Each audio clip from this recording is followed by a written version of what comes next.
السلام علیکم۔ آج ہم سورۃ الملک کے جو بنیادی پیغامات ہیں ان پر کچھ بات کریں گے۔ ضرور۔ سورۃ الملک جیسا کہ آپ نے کہا بہت اہم سورت ہے۔ اس کا آغاز ہی آپ دیکھیں کائنات کی سب سے بڑی حقیقت سے ہوتا ہے۔ اللہ کی بادشاہت۔ جی ہاں، اللہ تبارک و تعالیٰ کی بادشاہت اور اس کی قدرت کاملہ۔ پہلی آیت ہی تبارک الذی بیدہ الملک، یہاں سے بات شروع ہوتی ہے۔ بڑی برکت والا ہے وہ جس کے ہاتھ میں بادشاہی ہے۔ بالکل، اور فوراً بعد وَهُوَ عَلَىٰ كُلِّ شَيْءٍ قدیر، یعنی وہ ہر چیز پر قادر ہے۔ یہ جو شروع میں تبارک آیا ہے اس کا کیا مطلب ہے؟ مطلب صرف برکت یا اس کا الملک بادشاہت سے کوئی خاص تعلق ہے؟ یہ بہت اچھا سوال ہے۔ دیکھیں، تبارک کا لفظ صرف برکت نہیں بلکہ اس میں بلندی، عظمت اور خیر کا پہلو بہت نمایاں ہے۔ اچھا۔ یعنی یہ وہ بادشاہت ہے جو سراسر خیر ہے، جس میں کوئی نقص نہیں اور جو ہمیشہ باقی رہنے والی ہے۔ یہ اللہ کی ذات کی شان کے لائق ہے۔ اور پھر فوراً قدرت کا ذکر، وَهُوَ عَلَىٰ كُلِّ شَيْءٍ قدیر، یعنی یہ صرف دعویٰ نہیں بلکہ حقیقت ہے۔ یقیناً یہ اس کی لامحدود قدرت پر زور دیتا ہے، ہر شے پر مکمل کنٹرول۔ اچھا، اور پھر اگلی آیت میں زندگی اور موت کی تخلیق کا مقصد آ جاتا ہے۔ جی، الذی خلق الموت والحیات لیبلوکم ایکم احسن عملا، جس نے موت اور زندگی کو پیدا کیا تاکہ تمہیں آزمائے کہ تم میں سے کون اچھے عمل کرتا ہے۔ یہ تو مطلب زندگی کا مقصد ہی بتا دیا گیا۔ بالکل۔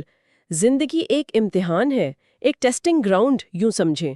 مقصد صرف جینا نہیں بلکہ احسن عملا، بہترین عمل کرنا ہے۔ اور احسن عمل کیا ہے یہ پھر آگے واضح ہوتا ہوگا؟ جی، قرآن میں جگہ جگہ اس کی وضاحت ہے، لیکن یہاں جو اہم بات ہے وہ یہ کہ آزمائش کے ذکر کے ساتھ ہی اللہ کی دو صفات آئیں، وَهُوَ الْعَزِيزُ الْغَفُورُ، غالب اور بخشنے والا۔ ہاں، یعنی وہ زبردست قوت والا بھی ہے، سزا دینے پر قادر ہے، لیکن ساتھ ہی وہ الغفور ہے، بہت بخشنے والا۔ اگر کوئی کوتاہی کرے پھر پلٹ آئے تو بخشش کا دروازہ کھلا ہے۔ یہ توازن بہت خوبصورت ہے، قدرت کے ساتھ رحمت۔ جی بالکل۔ پھر آگے کائنات کی تخلیق کا ذکر ہے، وہ 7 آسمانوں والی بات۔ ہاں، الذی خلق سبع سماوات طباقا، تہ بتہ۔ اور پھر وہ چیلنج، ما تری فی خلق الرحمن من تفاوت، کہ رحمان کی تخلیق میں کوئی نقص، کوئی بے ربطی نہیں پاؤ گے۔ کوئی فرق، کوئی کمی نہیں۔ جی، اور صرف کہا نہیں بلکہ دعوت دی کہ خود دیکھو، فرجع البصر هل تری من فطور، بار بار دیکھو کیا کوئی شگاف نظر آتا ہے۔ یہ تو اللہ کے کاریگری پر مکمل اعتماد کا اظہار ہے۔ یقیناً۔ اور پھر آسمان کی زینت کا ذکر، ستارے یعنی مصابیح، اور ان کا ایک اور مقصد بھی بتایا، رجوما للشیاطین، شیطانوں کو مار بھگانے کا ذریعہ۔ جی، تو تخلیق میں حسن بھی ہے اور ایک نظام، ایک حفاظت کا پہلو بھی ہے۔ کائنات کی اس عظیم الشان تخلیق کے بعد بات پھر انسانوں اور ان کے اعمال کی طرف آتی ہے نا؟ بالکل۔ اب انجام کی بات ہو رہی ہے۔ ایک طرف وہ لوگ جنہوں نے کفر کیا، ان کے لیے عذاب السعیر یعنی بھڑکتی آگ کا عذاب ہے۔ اور دوسری طرف وہ لوگ جو بن دیکھے اپنے رب سے ڈرتے ہیں۔ ہاں، ان الذین یخشون ربہم بالغیب لہم مغفرۃ واجر کبیر، ان کے لیے بخشش ہے اور بہت اجر بڑا۔ غیب میں ڈرنا، یہ اہم نقطہ ہے۔ جی، یعنی اللہ کو دیکھا نہیں مگر اس کی عظمت کا، اس کے حاضر و ناظر ہونے کا یقین ہے، اور اس کی وجہ سے گناہوں سے بچتے ہیں۔ اور وہ جو کافروں کا اعتراف ہے جہنم میں، وہ بڑا سبق آموز ہے۔ لو کننا نسمع او نعقل ما کننا فی اصحاب السعیر، کاش ہم سنتے یا سمجھتے۔ مطلب عقل اور سننے کی صلاحیت استعمال نہ کرنے کا انجام۔ بالکل، حسرت اور ندامت، اور اس کے فوراً بعد اللہ کے علم کا بیان، الا یعلم من خلق، کیا وہ نہیں جانے گا جس نے پیدا کیا؟ وہو اللطیف الخبیر، وہ تو باریک بین ہے، ہر چیز سے باخبر ہے، دلوں کے بھید تک جانتا ہے۔ انہ علیم بذات الصدور، سبحان اللہ، یعنی کوئی عمل، کوئی نیت اس سے چھپی نہیں۔ کوئی نہیں۔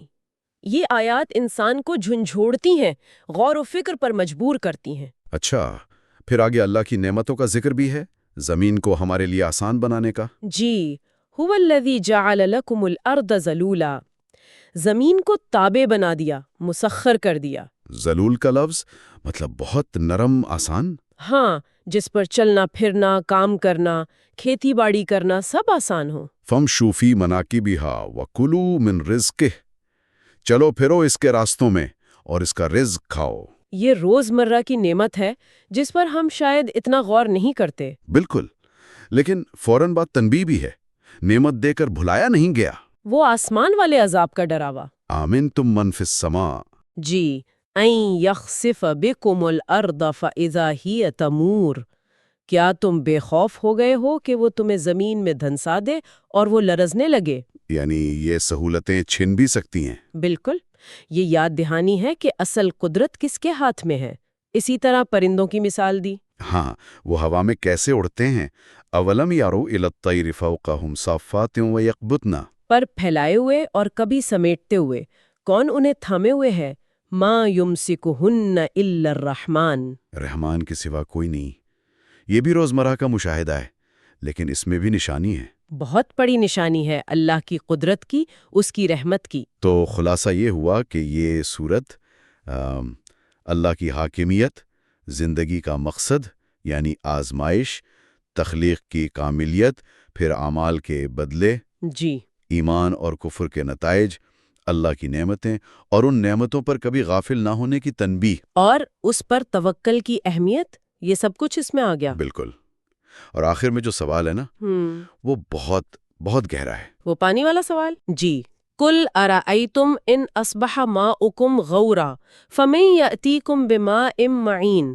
کہو بھلا دیکھو تو، اگر تمہارا پانی زمین میں اتر جائے، غائب ہو جائے، تو کون ہے جو تمہارے لیے بہتا ہوا صاف پانی لائے گا؟ یہ تو بنیادی ضرورت ہے. پانی کے بغیر تو زندگی نہیں. یہی نقطہ ہے. ہماری سب سے بنیادی ضرورت بھی اللہ کے ہاتھ میں ہے. یہ سوال ہمیں اپنی حقیقت یاد دلاتا ہے، ہمارے مکمل انحصار کا احساس دلاتا ہے. اور غور و فکر کی دعوت دیتا ہے کہ اصل سہارا، اصل طاقت کون ہے؟ بالکل.